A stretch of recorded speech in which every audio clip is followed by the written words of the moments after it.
What's going on, guys? My name's the Dark Reviewer, and here we are once again to do some reviews. Now, I'll be completely honest, guys. I have been busy.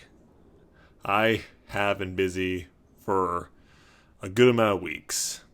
My June, I just had about 4 weeks of summer school, and then in July, I had to go to a few conventions, and then I also saw a few films. Couldn't really decide on which ones to review or not, so I decided to, you know what, fuck it. We're going ahead and get started on this one, which I think should be the biggest one to talk about for this summer. So, without further ado, let's get into... Yep.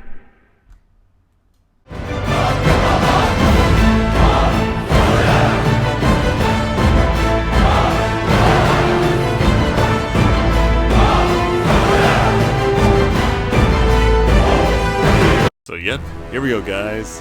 Diving into Godzilla, King of the Monsters. To start things off, I absolutely loved this film. I don't care what anyone else thinks about it. I personally like it. I saw it with 3 of my friends. We went to the opening weekend, saw it in IMAX, and it was an absolute blast.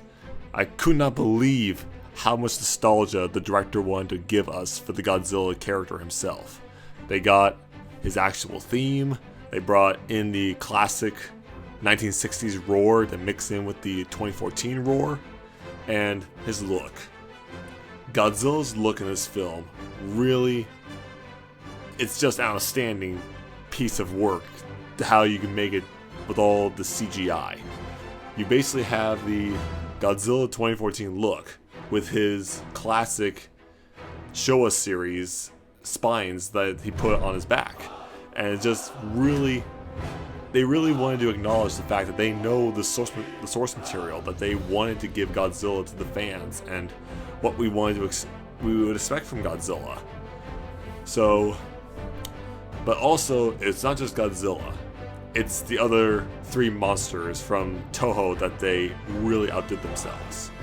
With Mothra, I'll be honest, I was never really a big fan of Mothra's character. It's like, well, she's a moth and she's supposed to be all cutesy and like not that threatening, but they gave a great design for her. She was absolutely, I would say it again, she was beautiful to look at.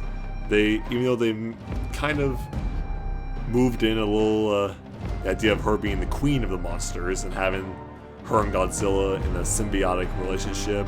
I mean, it's happened before, and animal species do that. I mean, I don't know which ones, but I guess that's canon now.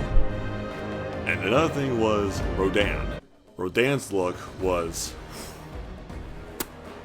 have not seen a really good design like that since Godzilla vs. Mechagodzilla 2 back in the 90s. And this really incorporated what they wanted to show for these monsters, these titans that they call them. They're supposed to be these ancient living creatures, but also they have like this sense of nature. Like Godzilla, you see him in the water all the time. They have like a bunch of they have certain barnacles growing on his skin to show that he's been living in water all this time.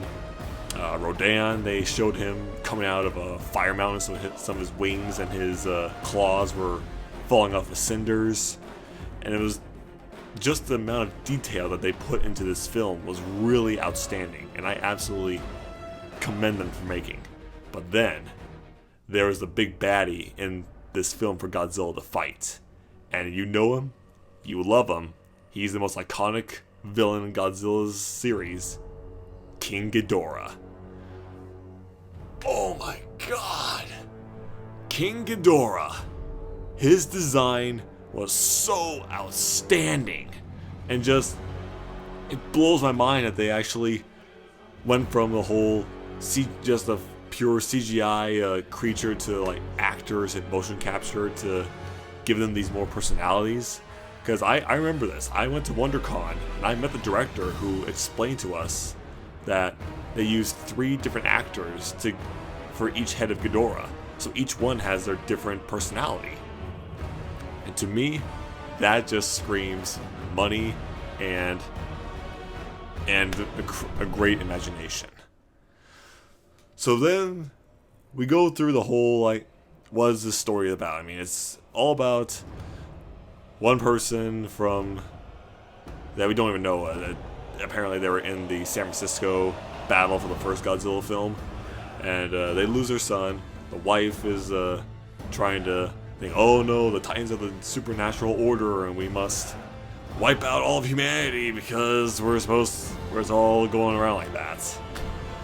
And the story alone, it wasn't enough to hold the film. I mean, to be honest, if I'm perfectly honest, I still enjoyed the story. I thought the story was fine for the way it was, but it was just wanting to get to the monster fights. And believe me, we have plenty of monster fights in this movie.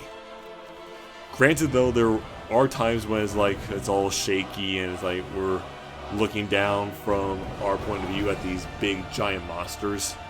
But I feel that's what the director wanted. Like, how would it be, or how would it feel to actually be down there and looking up at Godzilla, like, tail smashing Ghidorah, or Mothra in aerial combat with Rodan? I just feel that it was a very well shot film, even though, like, my biggest complaint about it was the lighting. A lot of times the fight scenes happen at night, or in, like, certain ways they cut from certain fights with Godzilla and all the others to humans talking and then back to the fight, and it was a little discombobulated, but I felt that the way they did it, going from a fight and also working in the humans and going into the fight again, I thought it was fine. The continuity with the fights were good. So either way, it's not a perfect film. Don't get me wrong, it's a very entertaining film, but it missed a few things, like certain of the characters that we watch. A lot of the actors, their characters weren't that likable, and I have to admit, I absolutely hated the wife's character. She was not that fun to watch. But I mean, Charles Dance, they got him from Game of Thrones, and Billy Bob Brown from Stranger Things, and they had a big cast. It was a really well-known cast. It's just a lot of times it was missing certain parts of what makes Godzilla Godzilla, like the cheesiness, the all-around, like, big monster brawls, all that. But they gave us what we wanted. They gave us nostalgic feels. They gave us a lot more monsters, and of course, they gave us the two post-credit scenes. Actually, yeah, I know Marvel's doing that, so why not other movies do that now too? The first one is slated for their next film that's coming out next year, in Godzilla vs. King Kong, the reboot of the classic 60s film.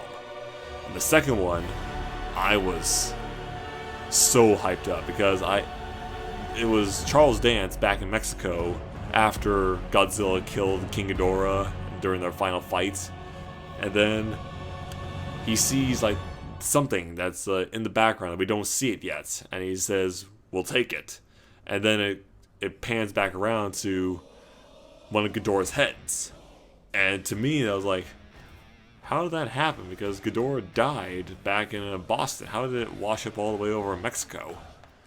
And then I realized that, oh yeah, there was a scene with Godzilla and Ghidorah when Godzilla dragged him down and ripped off one of its heads. And to me, and then I actually had the idea, like, wait, one of Ghidorah's heads, and someone's gonna buy it? Are they gonna make Mecha King Ghidorah? Ooh, if they do that, I am gonna lose my mind. More so than I did with this film.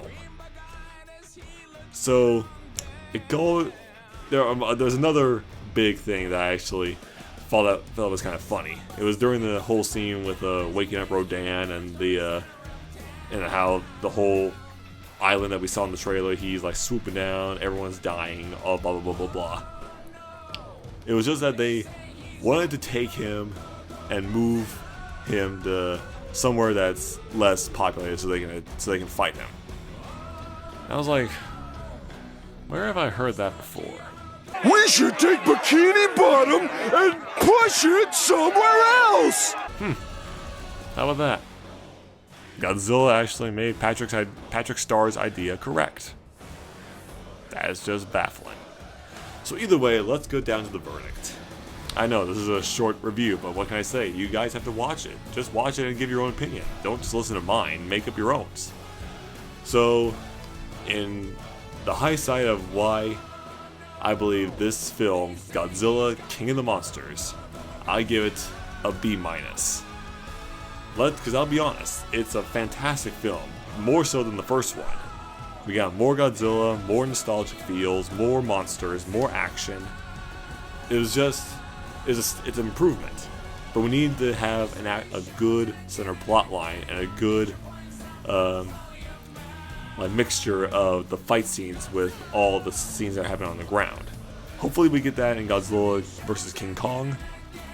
But either way, I love this film and I fully support what America is doing for the Godzilla franchise.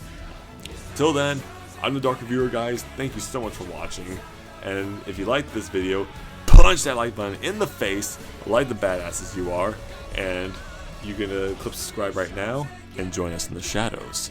I'm the Dark Reviewer, guys, and I'll see you in the next video. Peace!